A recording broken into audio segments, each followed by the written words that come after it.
बीते हुए कल पे पछताया नहीं करते, हवा में सपने खुद को दिखाया नहीं करते, लड़ना ही एकमात्र उम्मीद है इसलिए सबको अपना दर्द बताया नहीं करते। दोस्तों आज के इस वीडियो को शुरू करते हैं इस शानदार लाइंस के साथ। और आज के इस वीडियो में हम लोग बात करने वाले हैं एक बहुत ही इंपॉर्टेंट टॉपिक के ऊपर। तो काफ़ी लोग कंफ्यूज हैं बहुत सारी चीज़ों को लेकर के। बीएड जो परीक्षा हुई है आपकी 9 अगस्त को, उस 9 अगस्त की परीक्षा में डॉक्यूमेंट्स को लेकर के देखिए दो बार आपके डॉक्यूमेंट लगते हैं। एक तो आपका काउंसलिंग के टाइम पे डॉक्यूमेंट लगता है, एक आपका एडमिशन जब आप लोग काउंसलिंग हो जाती है कॉलेज अलॉटमेंट के टाइम पे आपके पास कुछ डॉक्यूमेंट्स की आवश्यकता होती है। तो इन दोनों टॉपिक के ऊपर बात करेंगे, किस टाइम पे आपको कौन सा डॉक्यूमेंट आपके पास होना चाहिए। तो यहाँ पर मैं बिल्कुल डिटेल में आपको बताऊँगा दोनों टाइम के ऊपर। तो यहाँ पर सबसे पहले देखेंगे, देखिए रिक्वायरमेंट, देखिए यहाँ पर साफ साफ लिखा गया है requirement for participant in the counselling. समझ में आ रहा है ना सर? यानी कि काउंसलिंग के टाइम पे क्या क्या डॉक्यूमेंट आपके पास होना चाहिए, पहले वही जान लेते हैं। उसके बाद मैं आपको बताऊंगा कि भैया जब आपका कॉलेज मिल जाएगा, कॉलेज अलॉटमेंट के टाइम पे आपके पास कौन सा सर्टिफिकेट होना चाहिए। तो यहाँ पर देख सकते हैं ये ऑफिशियल है, उनकी वेबसाइट पर ही पड़ा हुआ है। तो यहाँ पर आपने पढ़ा होगा, तो पहला लिखा है कि the following documents would be required for registration for counselling.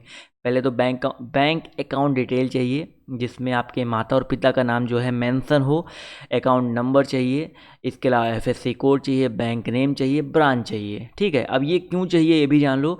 होता क्या है कि जब आपका मतलब कोई सीट अलॉट नहीं होता है काउंसलिंग के बाद, काउंसलिंग करवाने के बाद, और एडवांस फी आपने जो पे किया होता है, जैसे कि पूल काउंसलिंग होता है, तो वहाँ पे आपका जो फीस है वो रिफ़ंड होता है। और रिफ़ंड कहाँ पे होगा? इसी अकाउंट में जो है रिफ़ंड होगा।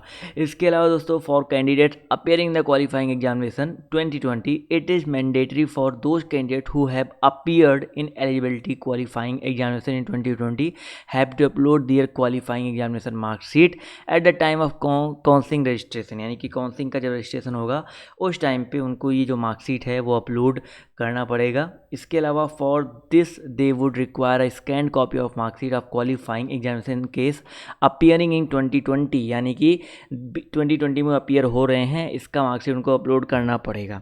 लेकिन अब क्या आता है ना कि बहुत सारे ऐसे स्टूडेंट्स हैं, ऐसे छात्र हैं जिन्होंने अभी 2020 में ही उनका फाइनल ईयर हो रहा है, उनका मार्कशीट अभी तक नहीं आया है। क्यों नहीं आया है? जस्ट बिकॉज ऑफ उनका अभी तक रिजल्ट ही नहीं आया है। तो यहाँ पर साफ साफ देखिए लिखा हुआ है, देखिए इस चीज़ पर ध्यान दीजिएगा, पढ़िएगा, इस चीज़ को समझिएगा।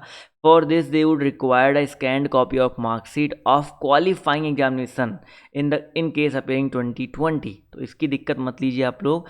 जो जितने लोग अपियरिंग वाले हैं उनके पास अगर मार्कशीट नहीं है तो वो लोग बिल्कुल भी परेशान ना हो, उनके लिए कुछ ना कुछ रास्ता निकल जाएगा और बिल्कुल भी उनका भी एडमिशन होगा। जो लोग ऐसा सोच रहे हैं ना कि सर मेरा तो एडमिशन नहीं होगा, तो ऐसा नहीं है, आप लोग का भी एडमिशन होगा, आप लोग का भी पूरा प्रोसेस चलेगा, उसकी बिल्कुल भी आप लोग टेंशन मत लीजिए। ठीक है, इसके अलावा यहाँ पर एक और चीज़ दिया गया है कि नो प्रोविजनल और internal marksheet will be accepted unless it is verified by principle of the college और रजिस्ट्रार ऑफ द यूनिवर्सिटी। तो यहाँ पर देखिए आपका जो सॉल्यूशन है यहीं पर इसी लाइन में दे दिया गया है।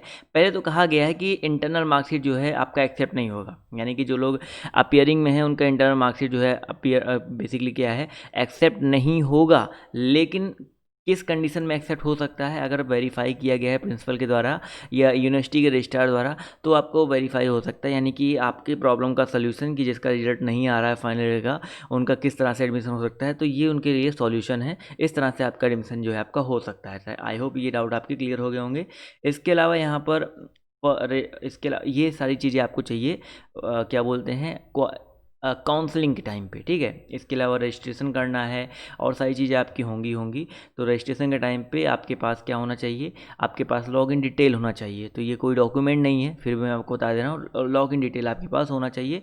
उसके बाद लॉगिन करने के बाद आप लोग बैंक अकाउंट डालोगे। बैंक अकाउंट डालने के बाद आपके पास पूरी जो candidate appearing in the qualifying examination 2020 whose result has been declared have to enter the marks and upload the scanned copy of their marksheet। ये सब तो आपको पता ही है क्या है।